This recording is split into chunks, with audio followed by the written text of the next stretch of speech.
여러분 안녕하십니까? 네, 마포고를 담당하고 있는 김경아입니다. 네, 반갑습니다. 네, 오늘은 이번에 끝난 시험에 대해서 분석하는 시간을 가져볼까 하는데요. 예, 제 소개는 여기 나와 있습니다. 네, 강대영어에 있습니다. 자, 이번 시험이 1학기 중간고사였는데요. 일단은 이제 크게 4가지가 나와 있죠. 첫 번째는 교과서, 두 번째가 부교재. 부교재는요, 5개년 기출문제, 1학년 기출문제를 묶어놓은 책이 있어요. 올림포스라는 책이 있는데 거기에서 이제 챕터별로 몇 개씩 내시는 겁니다. 그러니까 결국 모의고사 기출문제라고 하시면 되겠고요. 그다음 세 번째가 모의고사인데요. 이 모의고사는 이번 3월에 봤던 23년 3월 모의고사를 말합니다. 거기에서 다 나오진 않고요. 8지문이 나왔습니다. 그리고 이제 네 번째가 좀 특이한데요. 네 번째는 21학년도의 그 수능 기출 문제인데요. 듣기 부분입니다. 듣기 부분을 이렇게 시험에 독해처럼 내시는 게 있는데요. 저는 괜찮다고 봐요, 그것을. 왜냐하면은 많은 학생들이 듣기를 아예 접할 기회가 별로 없을 수 있거든요. 그래서 그런 걸 그 타겟으로 삼아서 수능 듣기를 독해처럼 공부할 수 있는 좋은 기회를 주시는 것 같습니다. 그리고 아시겠지만 이번 수능에 듣기가 어려웠었거든요. 예, 이렇게 총 4가지 부분에서 이제 여기 보시면 26문제가 나왔습니다. 그 중에 객관식이 21문제고요. 그 다음에 서술형이 5문제인데요. 서술형은 그 한 문제 속에 2문제라든가 3문제가 이렇게 가지치기를 할 수도 있습니다. 자, 이렇게 해서 쭉 보면요. 자, 교과서가 지금 여기 초록색 부분 보시면은 총점이 13.3점이 배점이 됐는데요. 이것은요, 작년과 비교해 볼 때 무려 9점이나 하락한 것이거든요. 그러니까 작년에 그 비중이 한 25% 정도였다면은 올해는 이제 13%로 확 줄어든 거죠. 그렇죠? 그래서 교과서가 비중이 낮아졌고요. 다음 대신에 이제 어마어마한 일이 벌어졌는데 이 두 번째인 부교재가 있습니다. 바로 올림푸스에서 내는 그 5개년 기출문제 모음집. 거기에서 이제 한 26지문을 내셨는데요. 거기에서 이제 한 63.9점이라는 높은 배점이 나왔어요. 이것은 작년과 비교해 보자면요. 무려 25점이나 올라간 거거든요. 100점 중에 25점이 늘어난 거예요. 그래서 갑자기 그 부교재의 중요성이 확 커진 거죠. 원래 안 중요한 건 아니었는데 너무너무 중요해지게 돼가지고 이번 기말고사 때도 이걸 염두에 둬서 부교재를 좀 많이 공부를 해야 되는 것 같습니다. 자, 그리고 세 번째가 이제 이번에 봤던 23학년도 그 3월 모의고사 문제인데요. 그것은 작년에 비해서 무려 12점이나 하락해서 13점 정도만 차지하게 됐는데요. 거의 절반이 줄어들었다고 보시면 되겠죠. 네. 자, 그리고 수능 듣기에서는 2문제가 나왔는데요. 예, 9점 정도를 차지하기 때문에 무시는 할 수 없는 그런 부분이 되었습니다. 이렇게 해서 총 100점이 되어 있고요. 아래에서 다시 빨간색으로 보시면은 비중대로 해봤는데요. 부교재인 올림포스 기출문제집 거기가 65%가량 63.9니까 그냥 대략 65라고 했습니다. 그다음에 3월에 봤던 그 모의고사 13%, 그다음 교과서도 대략 13%, 그래서 비슷하지요. 교과서랑 23년 모의고사가. 그리고 수능 듣기는 대략 9%가 되겠습니다. 이렇게 해서 결국은 최종 정리해 보이시겠지만은 모의고사, 그러니까 현행이든지 기출문제이든지 모의고사 비중이 높아졌다라는 것은 수능 지향성을 그 마포고가 가지고 있다라는 걸 보여주고 있다고 보시면 되겠고요. 또 그 한편에 마포고의 특색이 있는데 뭐 문법이라든가 작문 또는 뭐 나중에 단어라든가 그런 부분들도 가져가면서 이게 이어지고 있습니다. 자, 뒤에서 자세히 볼게요. 자, 마포고 1학년 영어 시험은요, 이제 시험 난이도로 보자면 중상으로 볼 수 있는데요. 구성은 말씀드렸고요. 이제 시간 안배가 관건이란 말을 제가 빨갛게 해놨는데요. 이게 뭐가 나왔냐면요. 모두 고르시오란 문제가 한 5문제쯤 나왔어요. 근데 이제 모두 고르라고 하면은 보기 5개 중에서 답이 1개인지 2개인지 3개인지 굉장히 고민될 수 있잖아요. 그래서 굉장히 시간을 많이 소요하게 하는 그런 발목 잡는 문제가 될 수 있단 말이죠. 이런 문제가 한 2문제만 돼도 시간을 좀 많이 잡아먹을 수 있는데 무려 5문제가 고루고루 나왔기 때문에 여기에서 만약에 이제 삘 받아가지고 붙잡고 있다 보면은 어느새 시간이 다 가가지고 뒤에 있는 쉬운 문제 같은 것도 풀 수 있는 시간이 확 사라져 버리겠죠. 그래서 너무 헷갈린다. 그런 그 모두 고르시오가 있으면요. 과감하게 세모를 하고 일단 적어놓은 답 가지고서 대충 그 넘어가는 게 필요할 것 같습니다. 욕심을 버려야 되는 게 필요할 것 같습니다.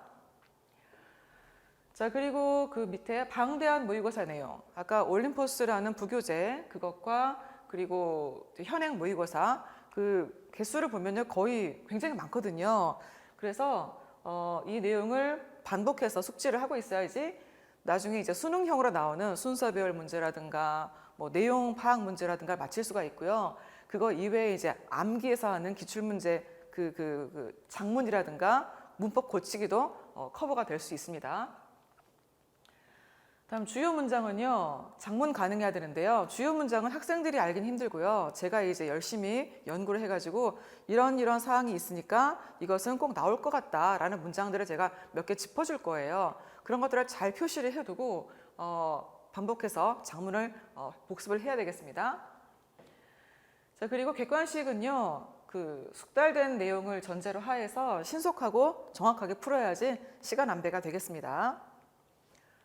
다음입니다. 네, 반복되는 내용인데요. 자, 이번 시험 특징을 몇 개로 좀 정리해봤는데 가장 중요한 게 모두 고르시오. 5개 출제됐고요. 문법에도 나왔고 또 어울리지 않는 낱말, 적절하지 않는 낱말도 있었고요. 내용과 일치하지 않는 걸 고르는 것도 있는데요. 답이 대부분 다 2-3개였거든요.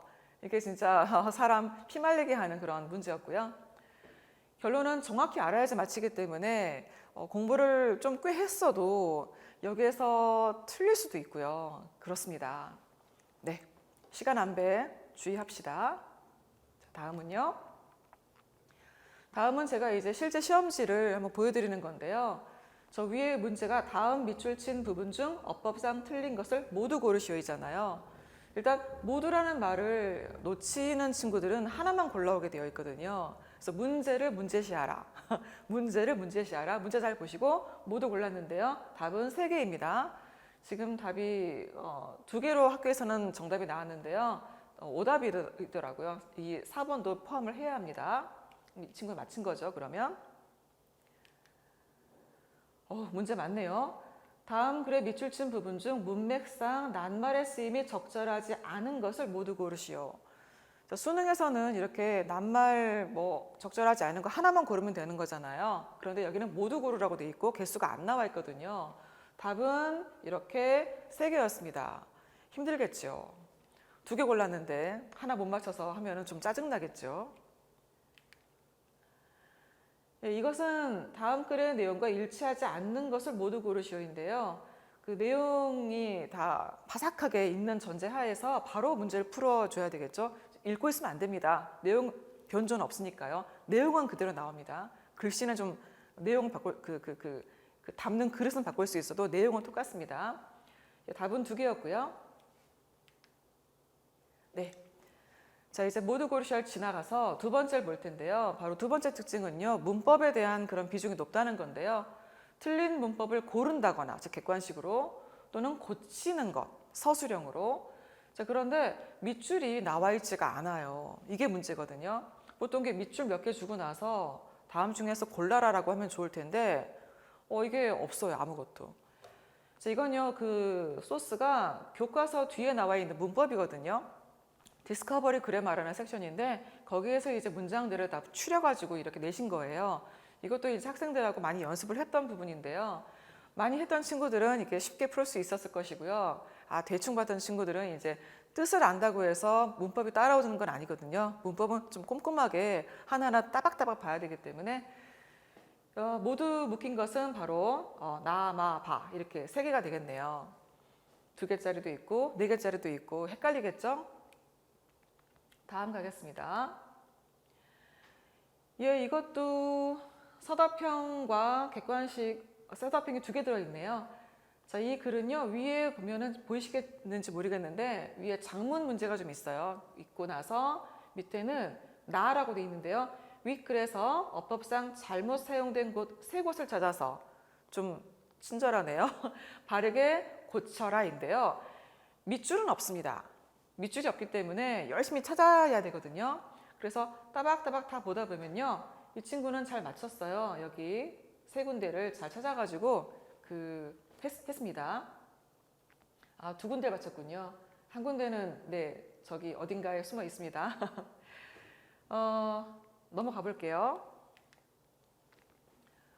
자, 세 번째는요, 영작인데요. 영작은 단어도 알아야 되고 문법도 알아야 되고 그런 부분이 있겠죠. 문법은 보통 한 가지 포인트 말고 한 두 가지, 세 가지가 얽혀 있는 문법들을 주로 내시더라고요. 그래서 제가 많이 찍어주는 부분에서 크게 벗어나지 않게 나오더라고요. 다행히.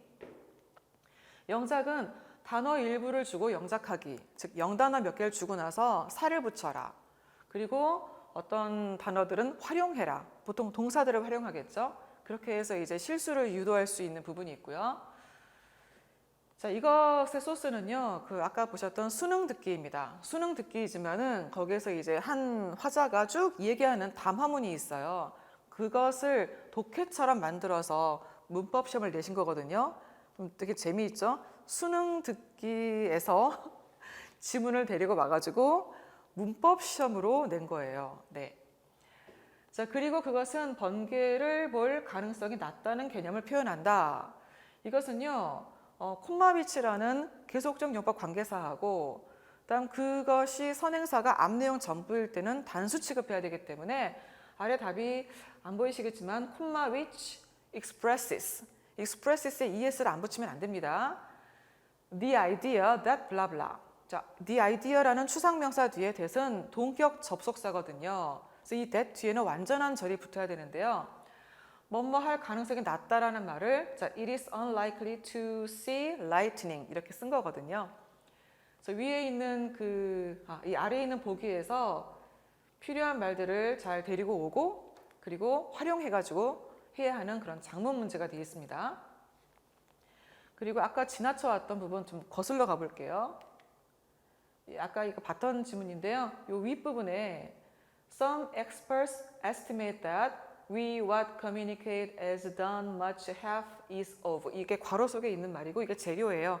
이걸 주고서 여기서는 지금 번역이 없지요, 그렇죠? 한글 번역이 없이 내용 알지? 그 내용에 맞춰서 영작을 해봐라고 나온 거거든요. 그렇다면은 고난도가 될 수 있습니다. 그리고 한 단어만 두 번 써라 했기 때문에 이건 as를 쓴 것인데요. 답을 제가 불러드리면요. 자, 위에 이어볼게요. Some experts, 어떤 전문가들은 estimate, 추정하고 평가한다. that 이하라고 as much as half of what we communicate. 우리가 소통하는 것의 무려 절반가량이 is done, 행해진다. through the way we move our bodies. 우리가 몸을 움직이는 그런 방식을 통해서 이렇게 바디 랭귀지를 통해서 우리가 많은 내용이 전달된다. 그런 내용인데요. as much as 이 부분이 핵심이고요. 그다음 half of 뒤에 what 부위죠. 마포는 what이 있으면 거의 내는 편이거든요. 뭐뭐 하는 것 이런 관계사였죠. 네, 그래서 이거는 번역이 없이 내용 파악을 이미 마친 상태로 할 수 있는 좀 어려운 문제였습니다. 다시 이어서 가볼게요. 이건 아까 봤죠? 예, 그래서 이 4번에 보면 영작이라는 것의 이제 중요성인데요. 일단은 문법의 기본기가 필요해요.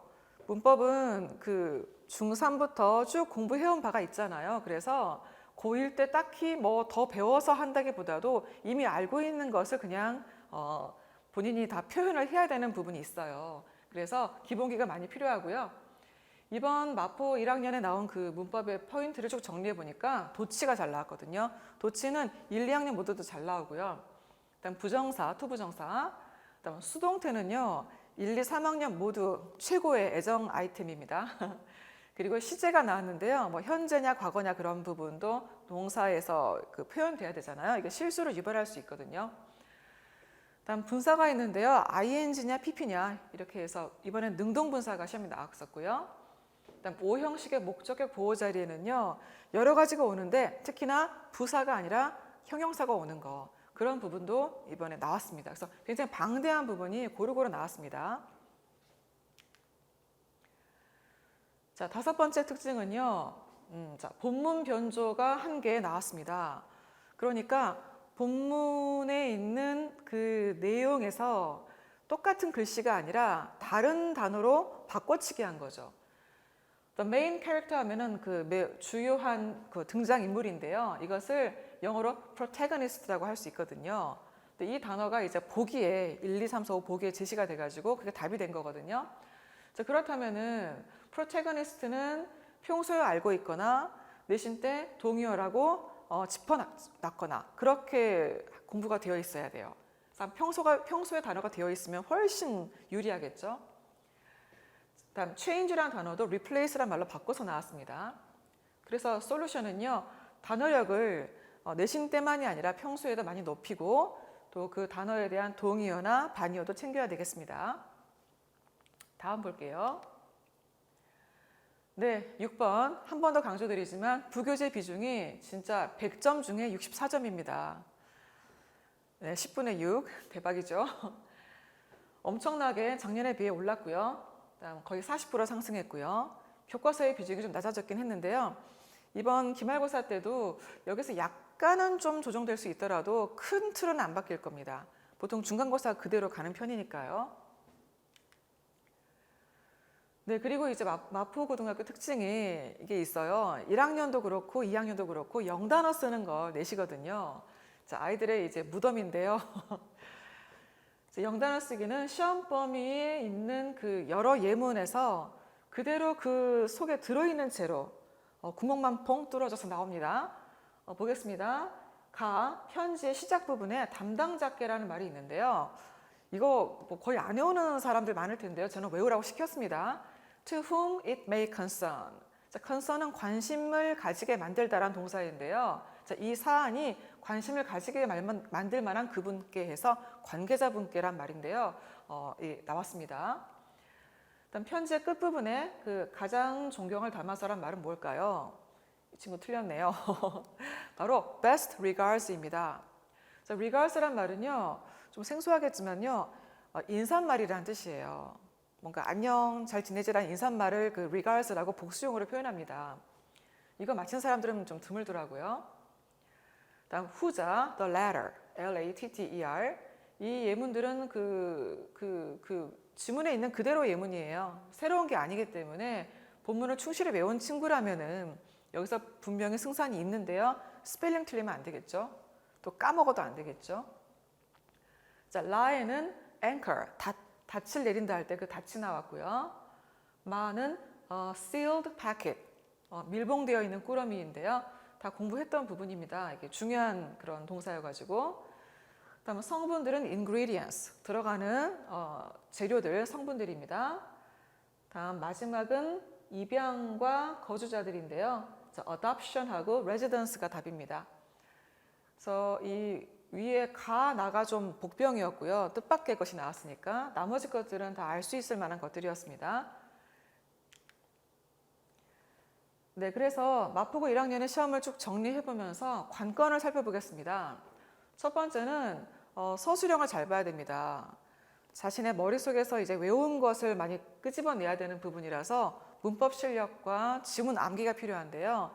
한글적으로 지문이 훤히 다 보이는 상태에서 아까처럼 번역이 주어지지 않은 그런 영단어들이 주어져 있어도 그 영어를 외웠던 것이면 더 좋겠고요. 아니면 이제 그때 자신의 기본 문법 실력으로 좀 끄집어내서 서술형으로 완성을 하든지 간에 이게 서술형을 잘 볼 필요가 있겠습니다. 다음 두 번째는 내용 파악, 흐름, 순서 챙기기인데요. 이거 수능형이죠. 수능형 보면요, 이렇게 지문의 내용 일치 물어보는 것도 있지만은 이렇게 어떤 지문에서 어느 문장을 뜯어다가 위에 얹어놓고 어디에 끼워 넣을까, 즉 문장 삽입이라고 하죠. 그런 거라든가 또는 위에 이제 큰 문장이 나와 있고 아래 A, B, C 문장들이 있어서 흐트러 놓고 배열하는 거. 이것은요, 선생님들은 내시기 쉽지만 학생들은 좀 풀기 어려워합니다.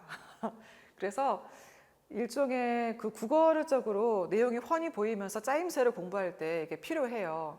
그러니까 번역본을 좀 빨리 보면서 국어적인 빠른 이해를 하고 순서 짜임새를 좀 기억하는 게 필요합니다. 다음 세 번째, 방대한 시험 범위, 그러니까 양이 많아요. 아이들이 영어만 공부하는 게 아니잖아요. 다른 과목도 공부해야 되기 때문에 양이 많아서 이 방대한 양을 좀 미리 꾸준히 복습할 필요가 있겠네요. 다음 네 번째, 모두 고르시오가 무려 이렇게 5문제 나왔다는 거, 시간 안배에 주의하지 않으면요, 다 맞힐 수 있는 문제를 날릴 수 있습니다. 그러니까 좀 이렇게 세모해놓고 넘어가서 나중에 시간 남으면 다시 오거나 그렇게 하는 그 전략을 짜야 합니다. 다음 5번째, 단어. 아까 보셨듯이 평소에도 단어를 많이 알고 있으면 내신 때 단어 공부하는 것도 또 수월하겠죠, 당연히. 스펠링 실수를 안 하기 위해서는 좀 눈으로만 공부하지 말고 좀 써봐야 됩니다. 그다음 6번째, 수능 듣기 지문이었죠. 제가 잘못 적어놨는데 수능의 듣기 소스를 데려다가 독해처럼 시험을 냈다라는 거 기억하시고, 네, 마무리는요. 마포는 이제 내신 속에 수능의 지향성이 들어있다. 수능 독해에 대한 지향성이 들어있다. 그래서 탄탄한 어휘력과 고난도의 독해 구문 훈련을 꾸준히 해야 하고요. 그다음 세 번째, 다양한 지식과 깊은 사고력이 필요한데요. 그래야지 독해 자체가 이해가 되는 거예요. 그냥 영어 글씨 외우는 게 아니라 한글로 이해되는 느낌으로 이제 영어를 그 후에 얹어가는 식으로 공부를 해야 되겠죠. 그리고 이 지향성은 1학년만이 아니라 2학년이 더 강하게 이어집니다. 그래서 내신이 아닌 비내신 기간에 수능 공부를 열심히 하는 것이 결국은 마포의 내신의 또 다른 자양분이 된다라고 말씀드릴 수 있겠습니다. 예, 이상으로 마치겠습니다. 감사합니다.